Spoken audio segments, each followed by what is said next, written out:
Magandang umaga, narito na ang PTV Balita ngayon.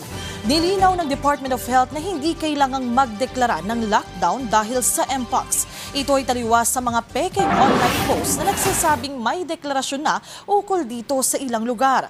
Ayon sa DOH, patuloy ang pakipagtulungan nila sa mga local government unit para mabigyan ng tamang serbisyong medikal ang mga kumpirmado at hinihinalang kaso ng Mpox. Kung tutuusin, mas marami pa nilang Mpox cases noong 2024 at mas marami ring naitalang kaso noong Abril kaysa nitong Mayo.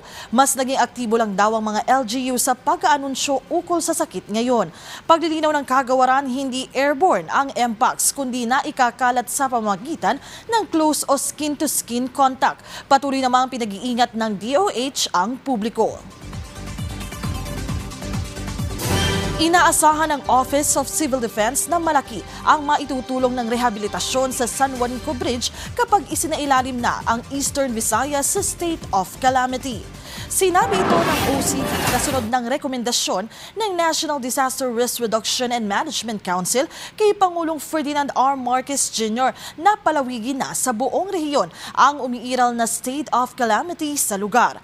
Ayon kay OCD spokesperson Chris Noel Bendijo, madadagdagan ng pondo at mapabibilis ang pagsaayos ng tulay kapag naaprubahan na ito. Sa ngayon, may pinairal namang mga alternatibong hakbang ang mga otoridad para ma-regulate ang mga aktibidad sa tulay, tulad ng pagdadagdag ng roll-on-roll-off vessels, pagbuhay ng mga dating pantalan at libreng transport at passenger support.